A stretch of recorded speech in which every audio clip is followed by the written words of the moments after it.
के भाइयों की, जिन्होंने जमींदाराना जुल्म के खिलाफ आवाज उठाई। बदले में दोनों की नाक काट दी गई, लेकिन दोनों भाइयों ने अपनी लड़ाई जारी रखी। मध्य प्रदेश में छतरपुर से राजेश बादल की रिपोर्ट।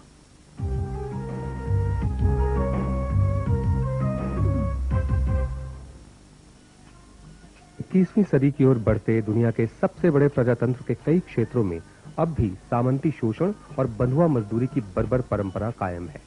गुलामी की इन्हीं जंजीरों में जकड़ा एक गांव है सेंधपा।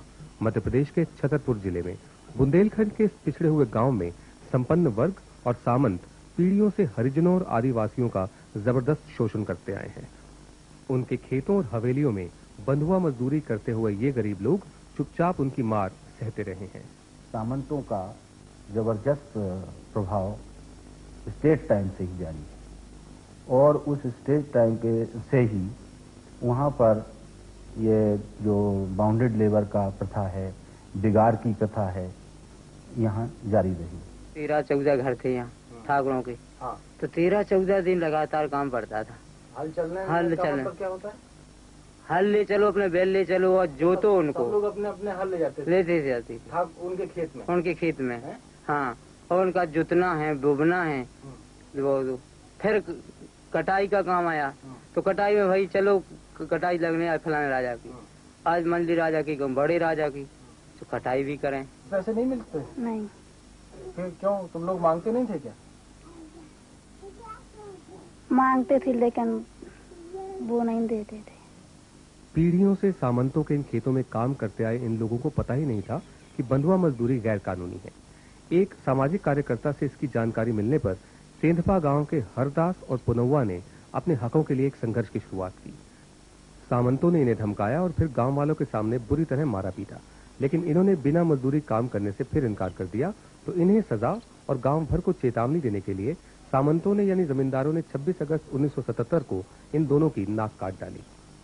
उन लोगों ने मना किया कि हमने जब तय कर लिया है अपने बरादरी में और पंचायत में सब लोगों ने बैठ के, तो हम काम तो नहीं करेंगे, तुम चाहे मार डालो। उस पर से इनको बहुत मारा और इसके बाद भी जब उनको मारते मारते इतनी दम तक मारा कि ये कह दें कि हम काम करेंगे, जब वो मना करते गए तो उन्होंने उनकी नाक काटी। इसके बाद उन्होंने फिर से पिटाई लगाई, हमारी फिर से पिटाई लगाई।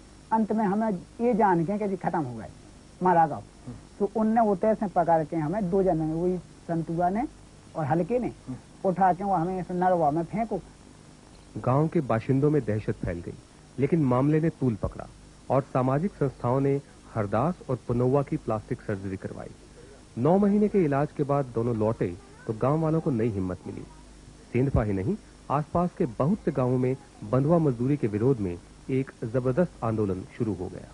गांव-गांव में जाके जो प्रचार करो कि सरकारी कानून ऐसा बन गया कि ना तो कोई बिगाड़ करा सकता और करवे वाले खा भी उतने दंड दो जाए और करावे वाले खा भी उतने दंड दो जाए। ये तो सरकारी कानून बनाओ। नाक काट कर जिन्हें सामंती दमन की चेतावनी बनाया गया था, अब वही एक नए जन जागरण के प्रेरणा स्रोत बन गए। लोगों ने अपनी मजदूरी की कीमत मांगी और सामंतों का अत्याचार सहने से इनकार कर दिया। कल तक इन्हें गुलाम बनाकर रखने वाले सामंत अब परेशान हो उठे। अब वो भी परेशान है। वो इसलिए परेशान है क्योंकि उनकी आदत काम करने की तो नहीं थी, सब बिगाड़ से काम कराते थे। और सामंत के पास ना तो वो खेती लेकर के खेत में काम कर सकता है, उसकी एक मान्यताएं, रूढ़िगत मान्यताएं चली हैं, उसके दिमाग में है कि हम रूलर हैं। सेंधपा गांव के सामंतों के सामने अब सिर्फ 2 ही रास्ते बचे थे, या तो वे अपने कंधों पर हल उठाकर खेतों में खुद काम करें या फिर लोगों की एकता और बुलंद हौसलों के सामने झुकें। पीढ़ी दर पीढ़ी अत्याचार के बल पर अय्याशी और आराम की जिंदगी बसर करने वाले सामंतों को इस बार मजबूरन लोगों की ताकत से हार माननी पड़ी। उसे के लोग भी जा कह दी कि तुम तो पहला पैसा दो और हम तब काम करें, और वे पैसा देते हैं और जिसे उन्हें जा शक हो जाए कि पैसा जो मिले ना उनको काम ही नहीं करें। बिगाड़ यार कुछ नहीं करती। किसी ने कहा भी नहीं? नहीं। अब गांव में कोई नहीं करता? कोई नहीं करता, न कोई करता है न किसी ने कहा है। जब से हरदास एवं जालम इन सभी ने प्रचार दिया है गांव-गांव में, तब से कुछ सहायता है। क्या सहायता है? जो किसी के काम करने को जाते हैं पैसे से जाते हैं। अब आराम से मजदूरी मिलती है? मजदूरी मिलती है। और कोई तकलीफ तो नहीं है? नहीं। कितना पैसा मिलता है? 20-25 ऐसे मिलते हैं। आज सेंधपा और आसपास के इलाकों में सामंती दमन गुजरे जमाने की बात है। हरदास और पुनौवा की नाक काटने का जघन्य अपराध करने वालों को सजा दी गई और ये लोग बंधुआ मजदूरी के माहौल से आजाद हो चुके हैं। अब ये लोग खेतों में गुलाम बनकर काम नहीं करते, बल्कि अपनी मजदूरी की कीमत पाते हैं। हरदास, पुनौवा और उनके साथियों की हिम्मत किसी लोक गाथा की तरह लोगों को प्रेरणा देती है और उनकी हिम्मत का छोर पकड़े ये लोग हक की कमाई के रास्ते पर चल रहे हैं।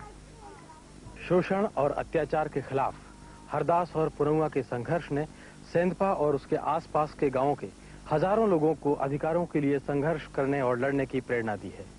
पर्दे के पीछे के इन दो नायकों की वजह से उन्हें मेहनत की पूरी मजदूरी मिल रही है। परख के लिए सेंधपा गांव से मैं राजेश बादल।